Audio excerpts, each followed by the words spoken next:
We have been in the centre of Sri Lanka for a few days, but now we plan to travel south through Kandy and the hill country to the south coast.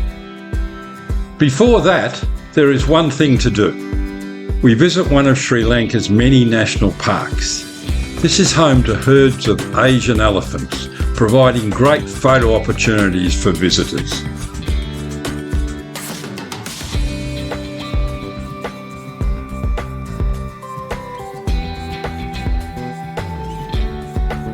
It was wonderful to be able to get so close to these majestic creatures.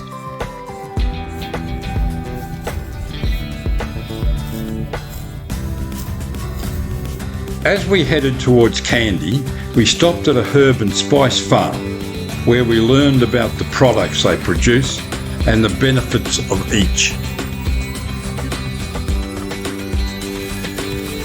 Kandy is the second largest city in Sri Lanka, and it was the last capital of the Sinhalese monarchy from 1469 to 1818.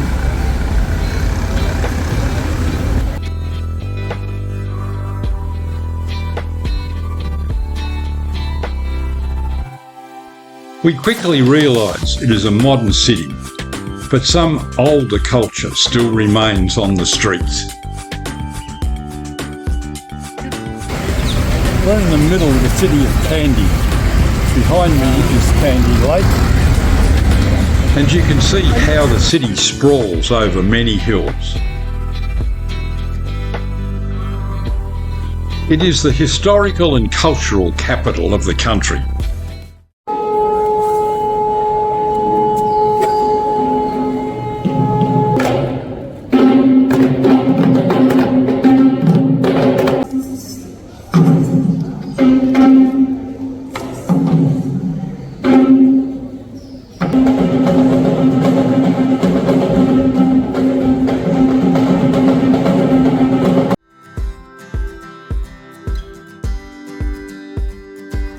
After watching a cultural performance, we emerged to a sparkling city at night before retiring to our hotel. Next day, we braved the traffic on the way to a factory producing some of Sri Lanka's renowned high-quality precious gems. In recent years, this has been extended to the manufacture of high-quality jewellery. The Royal Botanic Gardens are about 5 kilometres west of the central city. Tamarind tree plant, Sri Lankan first Prime Minister Mr. D.S. Senanayake. Another one, white sandalwood tree, Sri Lankan first Mr. Jayawardena.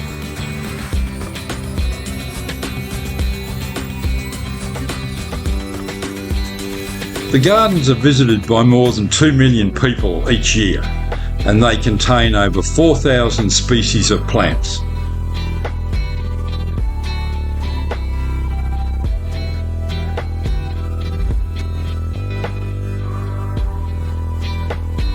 We now leave Kandy and head into the hill country and the rain.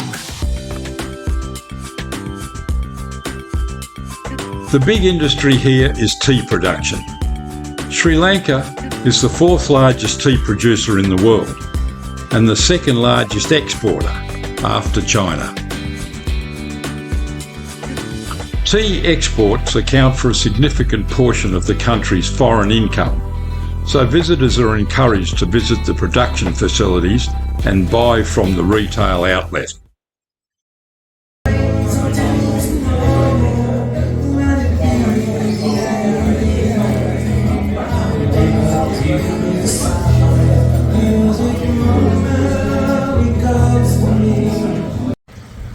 We're up in the Sri Lankan hill country at the wonderful Hill Club, which was established more than 100 years ago and still retains the British traditions.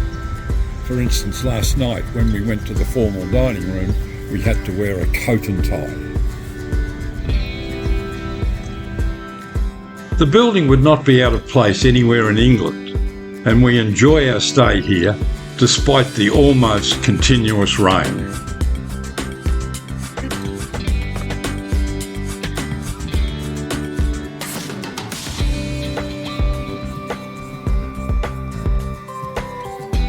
Not to be outdone, the nearby Grand Hotel serves a traditional high tea.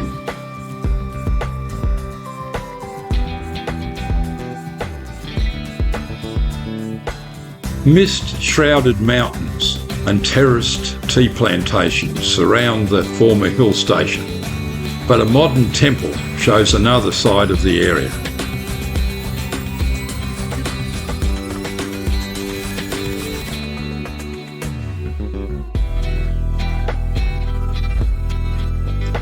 The tea plantations continue until we reach the small town of Yala. This is very popular with backpackers, and naturally there is a street market.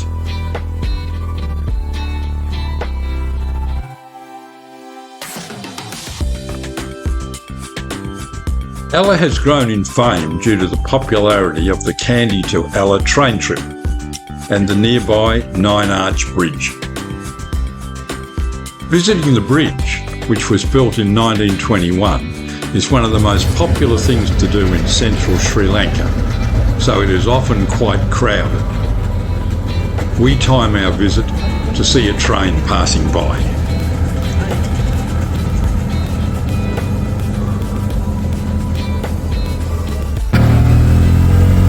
Hello. We walk down from the road, but take a tuk-tuk back up again.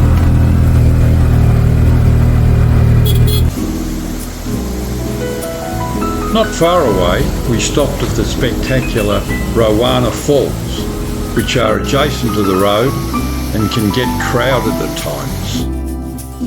Finally, we hit the coastal plain and look forward to experiencing the south coast.